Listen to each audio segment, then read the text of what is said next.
কেন? বলে কই ঢুকতে হয় না? ভয় পেয়েছি না? তোদের ভয় থাকতে পারে, আমাদের ভয় নেই। আমরা সাপ ধরি, সাপের সঙ্গে খেলা করি। দেখো তো কোথা দেখো তাদের ঢুকছে। আয় এদিকে, তোর সঙ্গে দুটো কথা বলি। কি কথা? আসবি তো এখানে, আয়।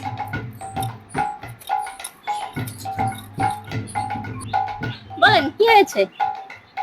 এটা তোদের বাড়ি? হ্যাঁ। আয় এদিকে আয়।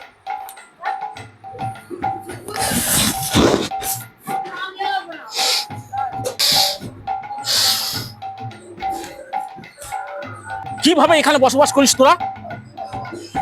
দাঁড়া, আমি সেই উপায় বলে দেবো তোদের। আয় এখানে আয়।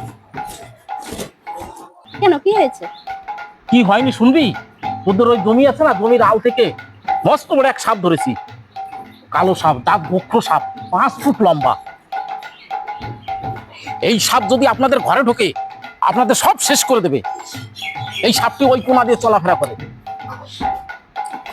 ওইখানটা দুটো সাপ ছিল, একটা সাপ মারা গেছে আর একটা সাপ বেঁচে আছে। যে মারা গেছে সে ছিল কালনাগ।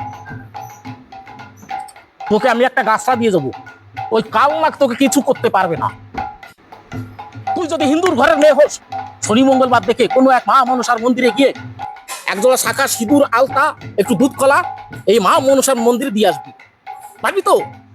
দেখবি তো সকল আপদ বিপদ দূর হয়ে গেছে।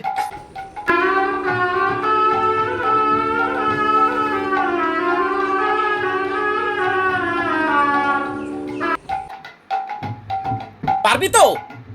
আমার তো সময় নেই কথা শোনার, আমার কাজ ফেলে এসেছি। তোকে আমি জ্ঞান দিতে এখানে আসিনি, তোকে কোনো উপদেশ দিতে আসিনি। তোর মঙ্গল কামনার জন্য আমি এখানে এসেছি। আমার জন্য আমি বলছি না, তোর সন্তানের মঙ্গল কামনার জন্য আমি বলছি। তোদের এই বাড়ির উঠোন দিয়ে গভীর রাতে, নিঝুম রাতে একটা show show show show show show করে আওয়াজ হয়। শুনতে পেয়েছিস কোনোদিন?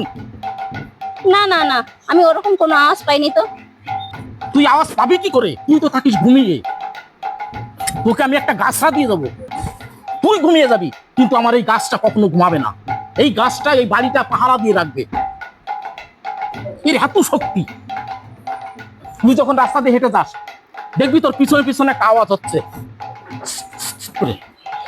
মনে হচ্ছে তুই তখনই মনে মনে ভাবছিস যে আমার পিছনে যেন কে হেঁটে আসছে। পিছনে এইভাবে ঘুরে দেখিস যে কেউ নেই, ওইটাই পিছস। তোর ছায়ার মতন তোর পিছনে লেগে আছে।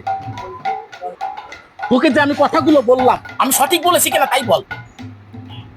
আমার কাছে পয়সা নেই, আমি কিনে নিতে পারবো না। আমি জানি তুই টাকা দিতে পারবি না, ওই কারণে তোর কাছে চলে আসলাম। তোর কাছে আমি টাকা চেয়েছি, তুই কি মনে করেছিস আমি টাকার লোভে এখানে এসেছি? মানুষকে উপকার করাই আমার ধর্ম। তোর কাছে আমি বেশি কিছু চাইবো না। ঘরে চাল আছে তো, দুটো আলু দিবি, 1 সাত চাল দিবি, তাতেই আমি সন্তুষ্ট। এটা তো পারবি? জানি আয়। তোকে গাছটা আমি এখান থেকে দিয়ে যাবো এমনি এমনি। তোর গাছটার দাম নিচ্ছি না, তা ভাবিস না। যা। কি বিপদে পড়লাম, এখন আবার চাল চাইছে। উফ, এনেছিস চাল? দে।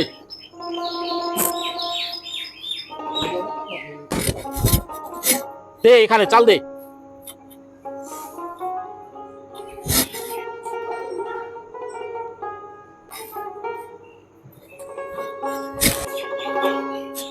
তোদের মঙ্গল কামনা সব সময় আমি করে দেবো, কখনো চাইবো না তোরা অমঙ্গলে থাকিস।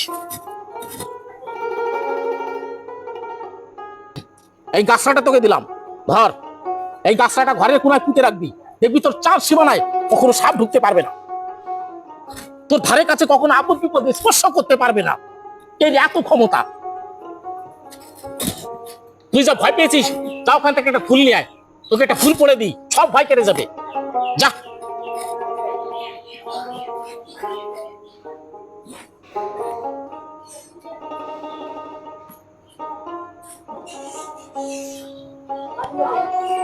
এনেছিস? দে।